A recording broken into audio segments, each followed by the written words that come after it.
Les aventuriers ambigus de Dakar, Diomaye et Sonko se coupent chaque jour davantage de leur peuple. Pourquoi je dis cela? Pourquoi je dis que Diomaye et Sonko se coupent chaque jour davantage de leur peuple? Je vais citer 4 faits qui font qu'ils sont en train d'être coupés complètement du peuple sénégalais et qu'ils vont être faciles à accueillir bientôt par la France-Afrique. Le premier fait, c'est qu'ils sont maintenant coupables de brimade envers les voix dissidentes de la société civile sénégalaise. Autour du 14 août passé, des manifestants qui leur demandaient pourquoi ils tolèrent la présence sur le sol sénégalais de l'ambassadeur d'Ukraine, qui s'est réjoui de l'attaque terroriste contre le Mali. Les manifestants qui demandaient pourquoi un gouvernement prétendument panafricaniste, pour lequel le peuple sénégalais s'était mobilisé quand ses leaders étaient en prison, comment il peut se contenter d'une simple remarque verbale à un ambassadeur néo-nazi qui a revendiqué ouvertement l'attaque terroriste contre le Mali. Ousmane Sonko a fait dormir près de 15 personnes en prison et ne les a libérées que le lendemain. Donc, le premier élément de la rupture entre Sonko et le peuple sénégalais, c'est que Sonko commence à se comporter envers le peuple sénégalais exactement comme Macky Sall s'est comporté envers lui et le peuple sénégalais. Écrivez ça. Ça, c'est argument numéro 1. La brimade. Et manifestement, Sonko, c'est systématique. Tous ceux qui le critiquent vont en prison. J'observe qu'avant les 14 qu'ils ont arrêtés lors de la manifestation, il y a eu individuellement des personnes qui ont été mises en prison pour délit d'opinion. Ils ont critiqué Sonko, on les arrête. Ça, c'est un signe d'une rupture morale et affective qui a commencé. Le tissu se déchire entre le régime PASTEF et le peuple sénégalais. Première raison. Il y a une deuxième raison. La deuxième raison, c'est le changement de discours entre Diomaye et Sonko opposants et Diomaye et Sonko dirigeants. Ils ont bâti leur campagne électorale sur le thème de la rupture avec la France-Afrique. Et depuis qu'ils gouvernent, ils ont commencé à travailler sur le thème du compromis, de la négociation, du consensus, de l'arrangement avec la France-Afrique. Ça, c'est la deuxième raison. Le chiasme idéologique de PASTEF dans l'opposition à PASTEF au pouvoir. Il y a une troisième raison pour laquelle, j'ai dit qu'il y en a 4 que je vais citer. Il y a une troisième raison pour laquelle Sonko et Diomaye sont en train de tomber en brousse. C'est que leur discours politique devient illisible. Et c'est ce qu'a souligné en particulier l'acteur de la société civile sénégalaise qui s'appelle Alioune Tine. Alioune Tine a dit quelque chose qu'il est important de noter et qui a été repris par quelqu'un qui, bien sûr, à la base, est une partisane de Macky Sall, qui n'aime pas du tout Sonko et Diomaye, ça c'est connu. Notre jeune sœur Aganisha, qui vit en Suisse. Mais enfin, elle rapporte les propos de Alioune Tine. Alerte sur la mise en place de l'État PASTEF et d'un régime autoritaire. Le 24 mars 2024, les Sénégalais ont élu Bassirou Diomaye Faye comme président. Mais selon Alioune Tine, c'est le Premier ministre Ousmane Sonko qui semble véritablement diriger les affaires du pays, créant une confusion des rôles au sommet de l'État. Tine suggère que Sonko aurait été mieux placé comme directeur de cabinet ou secrétaire général de la présidence pour éviter cette ambiguïté. Il critique aussi l'inaccessibilité et le confinement du président Faye au palais et met en garde contre un régime de plus en plus autoritaire, désigné comme l'État PASTEF, qui rejette toute critique et instille la peur parmi les citoyens. Fin de citation. Ce qui est intéressant dans ce que dit Alioune Tine, c'est que ça correspond à ce que j'avais prédit. J'avais dit que la France-Afrique préparait une peau de banane à Diomaye et Sonko. La peau de banane entre Diomaye et Sonko, c'est que leurs adversaires vont tout faire pour les diviser, pour les opposer. Et précisément parce qu'ils seront divisés et opposés, leur régime sera facile à frapper. Le troisième larron du système politique sénégalais actuel, qui est une tricéphalie, c'est le général Biram Diop.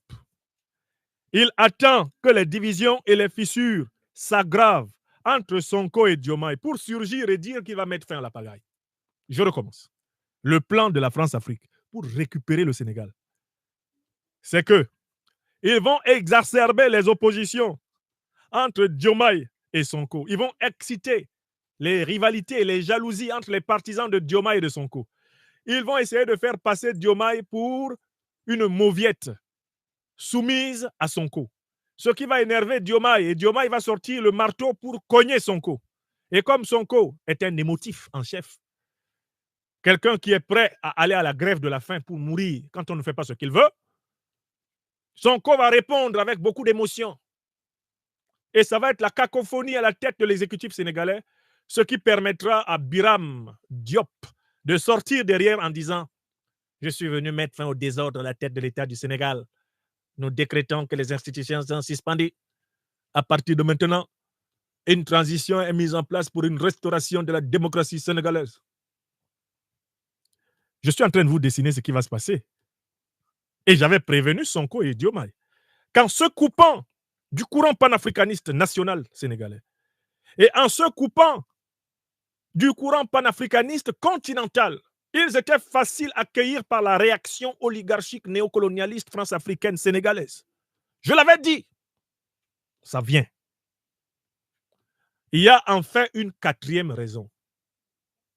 C'est que Pastef, dans sa communication, notamment sur les puissants réseaux sociaux africains, Pastef a été envahi par les partisans de Macky Sall. Et Pastef a des communicants dont beaucoup sont des illettrés à peine surmontés. Ils sont en train de transformer la communication de Pastef en un tas d'immondices.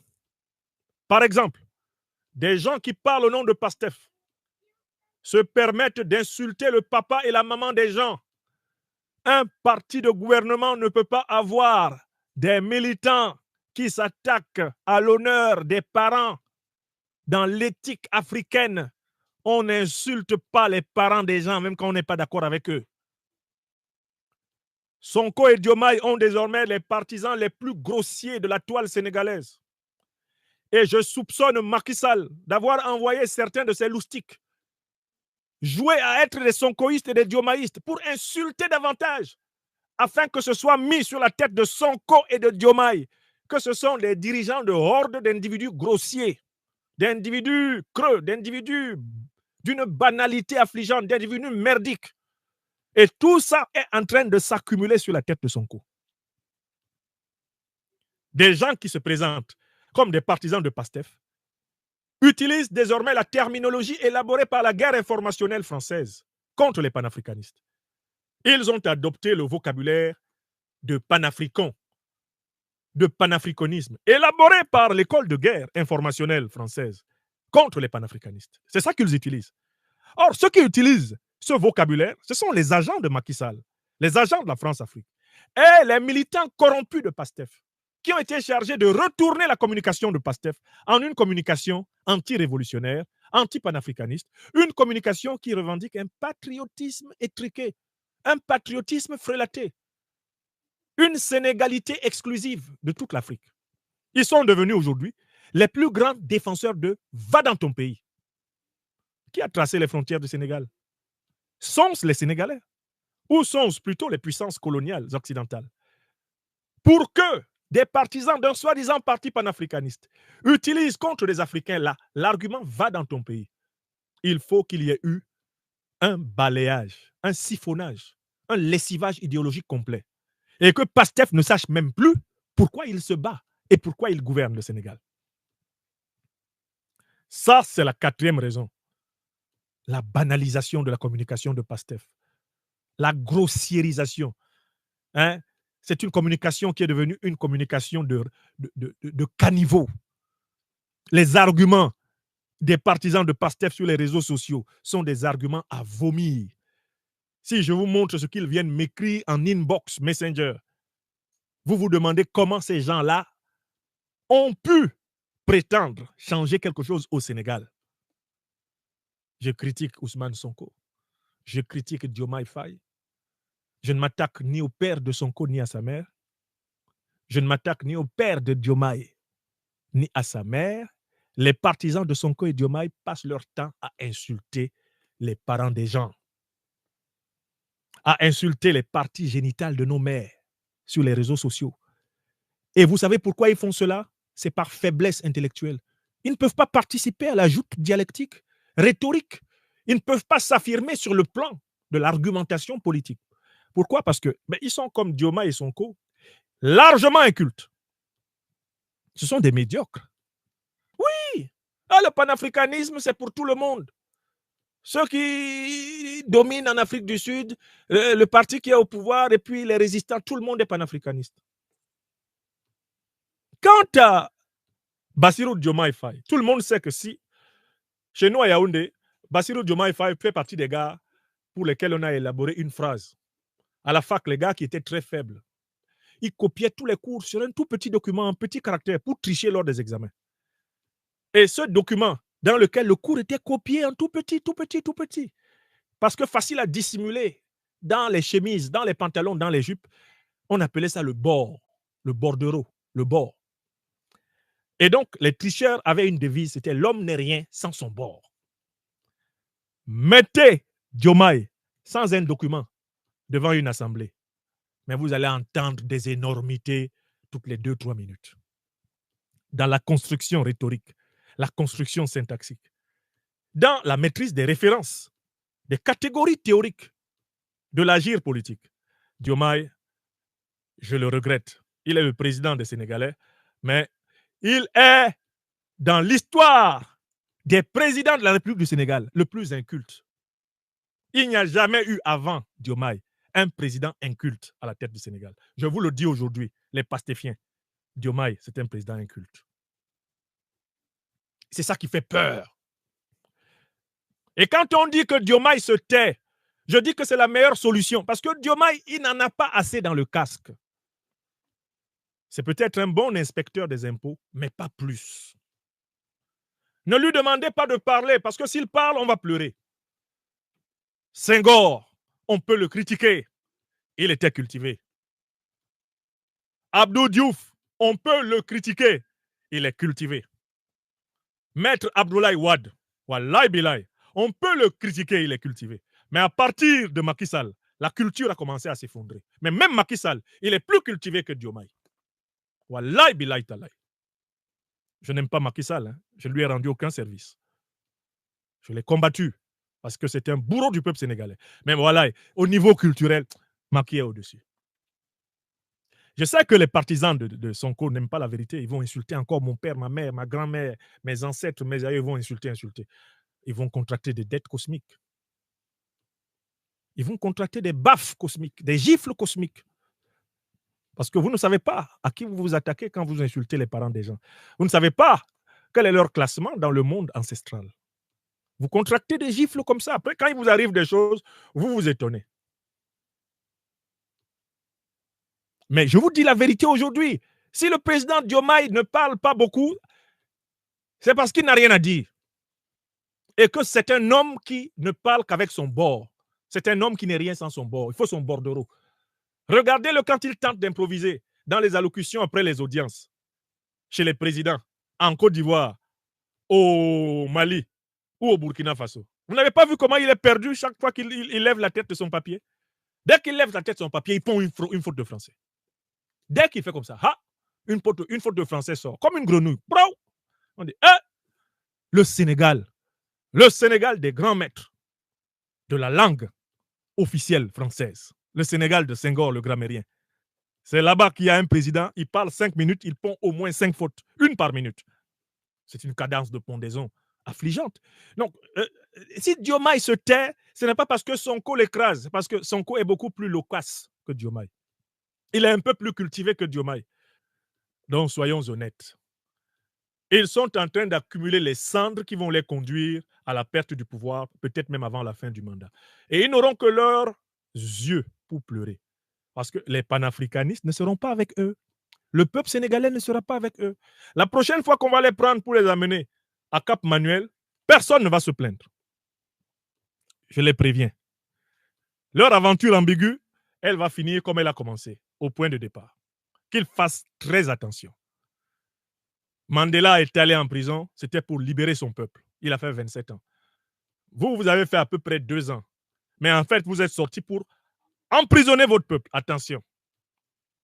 On ne fait pas la prison politique pour emprisonner son peuple. Si on doit faire la prison politique, c'est pour libérer son peuple. Et vous, vous êtes en train de tordre tout le sens du sacrifice que vous avez consenti pour le peuple sénégalais. Vous êtes en train de trahir le combat. Et ça se voit dans le comportement grossier de vos partisans, qui ne donnent de Pastef rien de reluisant, aucune image positive. Quand on a le pouvoir, on a l'élégance de la bienveillance. Pourquoi? Parce qu'on possède la puissance. Celui qui est puissant doit être bienveillant. Il en a le luxe, puisqu'il peut agir contre ses amis et contre ses ennemis. Alors, c'est l'occasion pour lui de transformer la puissance en une force morale et d'obtenir la conviction par sa modération. Le pouvoir s'exerce avec modération. Mais une modération rythmée par la vérité et la justice, et la solidarité, et non pas l'hypocrisie et le mensonge. Mes chers amis, voilà ce que je voulais vous dire à propos des aventuriers ambigus. Que Diomaye ne parle pas, c'est plutôt bien. Parce que quand il parle, il produit des calamités. Quand il parle, il nous dit que Ouattara est un grand démocrate et un agent de stabilité. Quand il parle, eh bien, il pond des énormités à grammaticales, à stylistiques, à rhétorique, à syntaxique. Il fait peur pour un président du Sénégal. Nous n'avons pas été habitués à cette gaucherie verbale au sommet de cet État. Le peuple sénégalais compte en son sein quelques-uns des plus grands lettrés que l'Afrique ait jamais eus.